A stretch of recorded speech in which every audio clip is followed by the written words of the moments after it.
Hey, what's up guys? Sir Emanon here, back with another episode of Road to 1000 Dueling Book rating. This time I'm going to be using a Dark Lunalight variant, and I'm up against Invoked Mekk-Knight. So yeah, this is a list that I've been testing as well as many others obviously, but I've been kind of going back and forth on different builds on the rated ladder, just trying to figure out which ones I feel are the most optimal.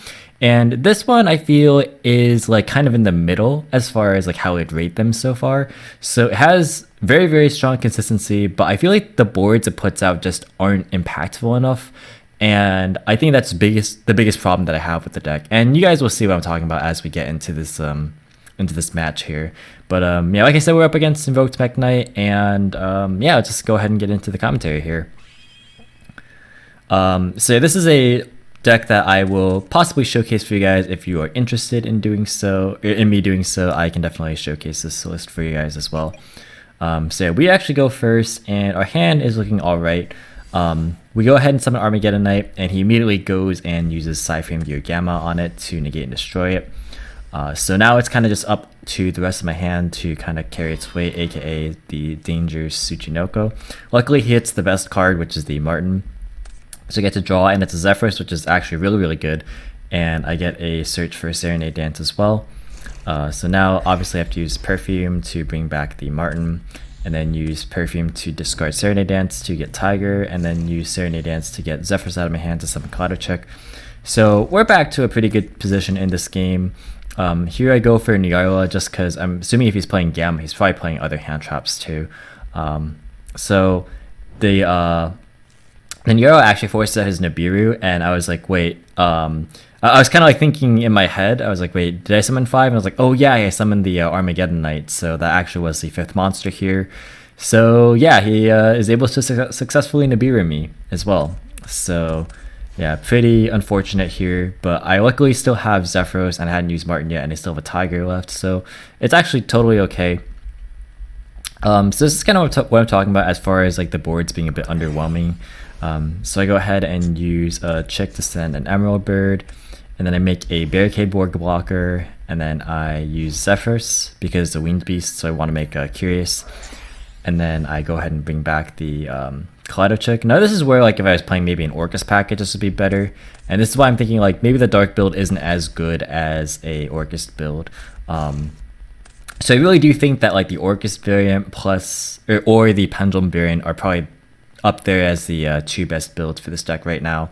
And then I would say followed by that would be pure Lunalights like Blinding Second and this deck. Like, so I would put those in like 2 different tiers. Like the higher tier would be Pendulum and Orcus, and the second tier would be like this Dark build that goes first, and like the pure build that goes second, which will look very, very similar anyway. But yeah, that's kind of how I would rate the builds so far. And then I have other like goofy builds like crazy combo decks with Guard Dragons and stuff. But anyway, yeah, here we have the what did I send off of Curious? I sent Destrudo, right? Because I was thinking that I could possibly go for a you know, a Tornado Dragon, plus I was maybe able to pop Tiger, and then like go for a what's it called, a Dragster. But I was thinking, well, I don't really know what he's playing, and I don't want to take that risk of popping my Tiger and not having follow-up.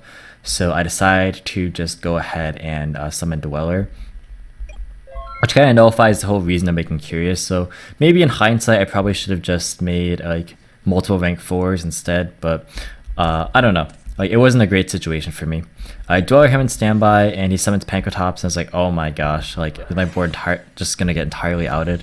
He activates Desires, and I have Imperial Orders, so I decided I'm just gonna 1-for-1 trade with Pankratops here, just to hope that, you know, he can't kill me this turn, and like maybe I can follow up next turn.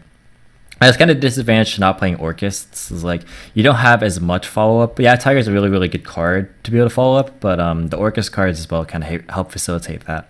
Oops. So yeah, he actually draws 2 dead cards off Desires, and the rest of his hand's pretty dead, so he actually just scoops right here. So we got a little bit lucky there that he kind of bricked on too many going second cards, and he decides to go first, and as you can see, like, I actually do board in a fair amount of hand traps. Not hand traps. I board in, I don't remember what I boarded in. Actually, maybe I didn't decide on anything because I left in Call by the Grave thinking I would be going second. So maybe I didn't decide at all. But yeah, I don't technically know what he's playing, just like some sort of going second build. Because he's main decking Gamma, Nibiru, and Pankratops. But he starts off with Alistair and then goes for a Desires, and he draws a Mekk-Knight Purple Nightfall. So goes into Almirage. I believe he sets Invocation, and then he summons a Purple Nightfall, and he searches for a Blue Sky. He summons the Blue Sky, and then he makes the Invoked Link monster, the Invoked Alistair, which lets him get more invocations once he fusion summons. So he goes for his Makaba, and he pitches a driver to add a second invocation off the Alistair. Then he adds back his Alistair off of the invocation engrave, pitches it to boost his Makaba, and then he uses the driver that he pitches plus the other Alistair to make a second Makaba. And I'm like, okay, that's 2 negates, and that kind of is actually pretty good against my hand, but maybe I can play through it. But he searches another invocation. I'm like, is he gonna make like a third like invoked fusion? But turns out he actually is going to go for something a bit more devastating to my field. So he goes for a True King of all Calamities, which, as you know, is not very good considering that my entire deck is pretty much monster effects, and yeah, it's pretty bad. He doesn't shotgun it in standby phase, probably to play around in permanence or Gamma, which is pretty smart. But instead of doing it on summon, he decides to just wait, and he chains it to the effect of Clouded and obviously, like, he's aware of how it works, like the interaction as far as Chick being a cost. So like, that's totally fine. So I have like a Tiger and I have a Perfume to be able to like maybe try and wall up a little bit. But I decided it's not like super worth it to extend too far. I decided it's just overall better because like my Tiger, like whatever I bring back off Tiger is going to die anyway. So like I'd be making a Link and a rank 4 anyway instead of just a rank 4. So like that's not really much of a better board in my opinion. So I decided just to go for the Dweller here. And the reason being is that he has Invocation, so I don't want him getting Alistair back. Little do I know he already has another Alistair, but yeah, at this point I'm thinking like maybe I can set Call by the Graves, and like if he has like another Invocation to try and link off this Alistair first, and then, you know, Invocation after that, maybe I could like Call by the Grave the Alistair or whatever. But turns out like none of that's really necessary. I Dweller him, but he has like his purple comes back, he summons another Alistair, and he mind controls my Dweller, and then he just makes a Boros Sword straight up, and that's enough to just kill me. So yeah, we pretty much go to game 3 there. That's not much I can do against the True King of all Calamities when I don't have like the cards equipped to deal with it. But now we're gonna see the real problem with this deck is that even though I go first, it's not. It has problems putting up like a good enough board, but I actually get a little bit unlucky here too. So I actually am siding like an artifact package, just because I thought about like setting Sanctum off of like Curious Griffin combo, or like even if I just draw Sanctum, that's fine. But I draw the Scythe, of course, so I have to kind of try and make a play. Unfortunately, it involves me relinquishing my Lancia off the Danger, which, you know, wasn't great here. He hits the Nessie. I search another Jackalope. I reveal Jackalope, and he hits that too. So this Yellow Martin's just stranded in my hand, which forces me to take a less optimal line in searching Emerald Bird off this Tenki, and I have to draw. And I draw into a Goods, which is actually enough to get me back into the game a bit here. So I go for Neola Azathoth because I see him playing a lot of hand traps. Turns out he just doesn't draw any. So that's a little unfortunate. But yeah, I go into Azathoth here. The DuelingBook client has been bugging with Azathoth lately for some reason for me, so I have to kind of do it in that roundabout way. But anyway, I search a Tiger off the Perfume. And at this point, I'm like, okay, I can make like a Curious, and then I can, you know, I kind of miscalculated the number of materials I had here. I forgot that I didn't have Zephyrs yet left in play. So I use Tiger, I use Martin, and then I'm thinking, oh wait, I don't have enough materials to go 4 Strix into Zephyros. Because like, I can go pitch the Zephyros off the Serenity Dance to summon another monster, and then use Tiger to bring back another, and that would allow me to go like Barricade into a into a Griffin, but I wouldn't have cards left in hand. Now what I should have done here maybe was use the Curious and the 4/6 to make Griffin and the extra monsters. I don't remember if I do that actually. No, I don't do that. So that's what I should have done, is just make the Griffin and then set the order anyway. And then I would have had a Zephyr still to be able to just aid with what I was doing. But yeah, instead I just make a Tornado and then I make a 2-mana Appaloosa. So yeah, not really a great use out of this hand. I probably should have just made the Griffin and then made like another rank 4 anyway, like to help with what I was doing. So like, it should be Griffin up where this Appaloosa is, and then there could be like another rank 4 underneath that, which would be Tornado, because my idea was to pop my own Scythe that's set, and for some reason the replay system is bugged where I can't hover over set cards and you can't see what they are. But yeah, the set's obviously the Scythe. But he mind controls me, and now I have to think, because like he can use Appaloosa to negate my Scythe, so I have to kind of hold this Tornado Dragon. And he summons a Blue Sky, which is also kind of unfortunate. I could have actually played around the Mekk-Knights there. I was bad and I didn't play very well this game, I'm not gonna lie. But there also were some problems with this deck. And you'll notice he actually drew the Gamma for turn. He didn't have it in his opening hand, and he makes the Psyframe Link, and I'm like, okay, what are the odds that he actually has Gamma, because he didn't use Gamma at any point during my turn prior to me summoning Nyarla.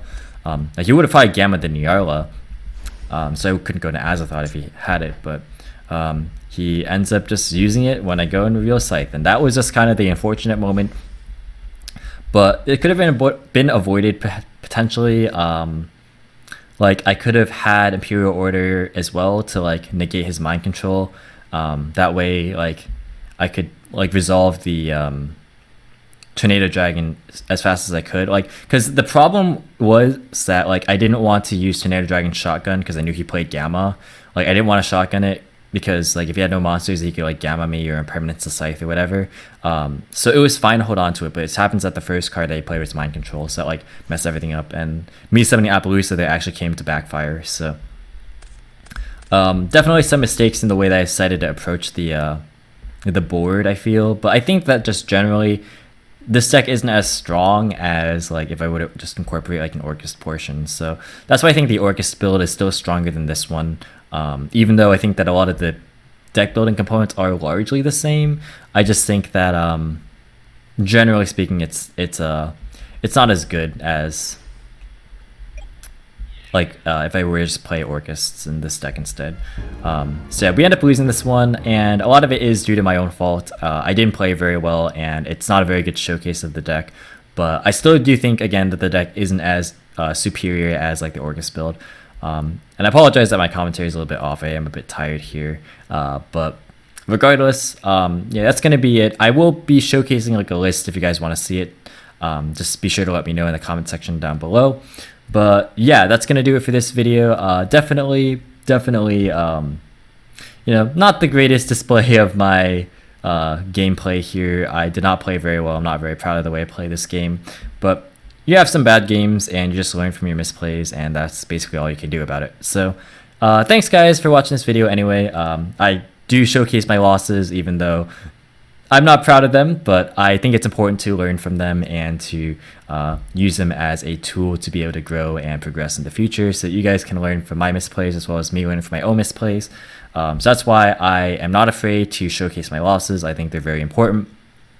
But yeah, I think that's also something that, by the way, a lot of Yu-Gi-Oh YouTubers just generally don't do. They don't really showcase themselves like losing games, but everyone loses. So I think that it's important to, you know, showcase where you do go wrong and things that you could have done to improve. Like I said, I could have made a completely different play with the Curious, and in game one it was kind of not that great, but yeah, definitely could have played this game a lot better. And that's all I have to say for that. But anyway, I'm rambling on a bit too much now. My commentary is pretty bad in this video. Apologize for that, but we'll be back later for some more videos. Right now, I'm just trying to get content out for you guys so that, you know, you don't miss things while I am still on vacation here. But anyways, stop rambling, please. Thanks for watching this video. Hope you guys enjoyed. Be sure to leave a like if you did, as well as any thoughts or feedback in the comment section down below. Feel free to subscribe for more informative and competitive in-depth Yu-Gi-Oh content. And if you want to, you can follow me on Discord, Twitter, or Twitch. All 3 links are going to be in the description as always. And once again, thank you guys so much for watching. And until next time, I will catch you in the next video. See you guys.